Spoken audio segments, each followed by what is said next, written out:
కేవలం 7,999K up to 10 kgs వరకు బరువు తగ్గి అధిక బరువు నుంచి వచ్చే ప్రధాన సమస్యలను దూరం చేసుకోండి. మిస్టేక్ జరిగాక తప్పు సరిదిద్దుకోవడం కంటే జరగకుండా జాగ్రత్త పడ్డమే మంచిది.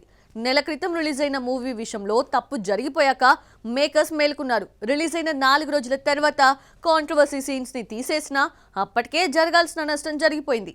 అయితే ఓటీటీ సంస్థ మాత్రం ముందే మేల్కొని మరోసారి డ్యామేజ్ జరగకుండా జాగ్రత్త పడింది. విమర్శలు వచ్చిన సీన్స్ ని తీసిపారేసింది. ఇదంతా ఏ సినిమా గురించి అనేగా? Have a look. పెద్ది కోసం రామ్ చరణ్ చాలా కష్టపడ్డాడు. బాడీ మేకవర్ తో పర్ఫార్మెన్స్ తో ఇంప్రెస్ చేశాడు. పెద్ది తీసుకొచ్చిన పేరును జాన్వీ క్యారెక్టరైజేషన్ చెడగొట్టింది. స్కిన్ షో కోసమే జాన్వీ క్యారెక్టర్ ను దర్శకుడు బుచ్చిబాబు రాసుకున్నాడా అనిపించింది. జాన్వీని అగ్లీగా చూపించారంటూ వచ్చిన విమర్శలను తట్టుకోవడం మేకర్స్ వల్ల కాలేదు. రిలీజ్ తర్వాత కాంట్రవర్సీ తెచ్చిన సీన్స్ తీసేసినా ఆ ఎఫెక్ట్ సినిమాపై పోలేదు. ఇదంతా ముందే గ్రహించిన నెట్ఫ్లిక్స్ సినిమాపై మరోసారి ట్రోలింగ్ జరగకుండా అగ్లీ సీన్స్ తొలగించి స్ట్రీమింగ్ చేస్తోంది.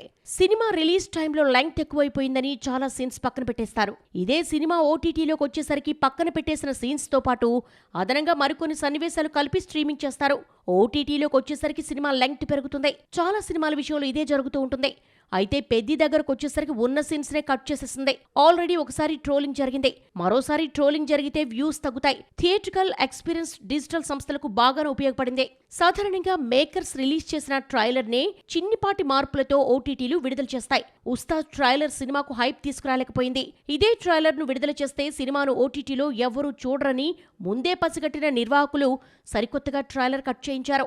ఓటీటీ ట్రైలర్ మెగా ఫ్యాన్స్ కే కాదు అందరికీ నచ్చింది. ఈ ట్రైలర్ రిలీజ్ కు ముందొస్తే సినిమాకు హైప్ వచ్చేది, ఓపెనింగ్స్ వచ్చేవి. ఓటీటీలో సినిమాకు భారీ వ్యూస్ వచ్చేలా జాగ్రత్తలు తీసుకుంటూ మార్పులు చేర్పులు చేస్తున్నారు. సినిమా డిజాస్టర్ అయినా ట్రోలింగ్ అయినా 4-5 రోజులు చెప్పుకొని వదిలేస్తారు.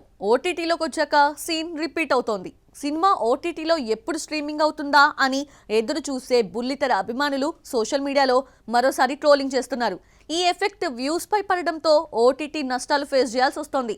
ఇంత ట్రోలింగ్ అవుతున్నా సినిమాను ఏం చూస్తాములే అని ఓటీటీ ఆడియన్స్ కూడా పట్టించుకోవటం లేదు. దీంతో డిజిటల్ సంస్థలకి కొన్న రేటు గిట్టుబాటు కావడం లేదట.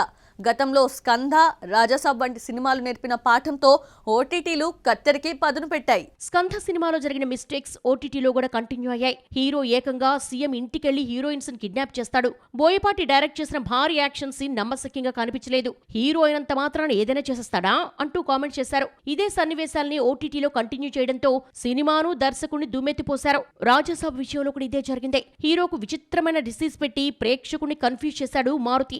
హీరో ఊహలో ఉన్నాడా లేదంటే రియల్ లైఫ్ లో ఉన్నాడో ప్రేక్షకుడు తేల్చుకోలేని స్థితికి తీసుకొచ్చాడు. ఇంత కన్ఫ్యూజ్ చేసిన రాజాసాబ్ను ఆడియన్స్ రిజెక్ట్ చేశారు. ఇలాంటి సీన్స్ ఓటీటీలో తీసేసి స్ట్రీమింగ్ చేస్తే రాజాసాబ్ బుల్లితెరపైనైనా హిట్ అయ్యేది. వీరమలులో విఎఫ్ఎక్స్ బాగోలేదని, క్లైమాక్స్ బోరు కొట్టిందని ఎవరు ఎంత మొత్తుకున్నా హీరో దర్శక నిర్మాతలు లైట్ తీసుకున్నారు. సినిమా రిలీజ్ అయిన రోజే సాయంత్రం పెట్టిన సక్సెస్ మీట్ లో పవన్ విఎఫ్ఎక్స్ ప్రస్తావన తీసుకొచ్చి పార్ట్ 2లో జాగ్రత్తలు తీసుకుంటామన్నాడే కానీ జరిగే నష్టాన్ని అంచనా వేయలేకపోయాడు. బాక్సాఫీస్ వద్ద మూల్యం చెల్లించక తప్పలేదు. సినిమా రిలీజ్ అయిన 5 రోజుల తర్వాత అందరూ చీల్చి చెండాడిన విఎఫ్ఎక్స్ షార్ట్స్ ని తీసేశారు. విఎఫ్ఎక్స్ సీన్స్ తో పాటు క్లైమాక్స్ ను కూడా తప్పుపట్టారు. గాల్లో కంపోజ్ చేసిన ఈ ఫైట్ ను కూడా ట్రిమ్ చేశారు. అప్పటికే సినిమా వచ్చి 5 రోజులు కావడం, పరిస్థితి చేయి దాటిపోవడంతో ట్రిమ్ చేసినా సేవ్ కాలేదు. ఓటీటీకి వచ్చేసరికి అదనంగా కొన్ని గుర్రపు స్వారీ సీన్స్, క్లైమాక్స్ లో బాబీ డియోల్ డైలాగ్స్ ను కూడా తీసేశారు. దీంతో ఓటీటీ ఆడియన్స్ కు వీరమల్లు పర్వాలేదనిపించింది.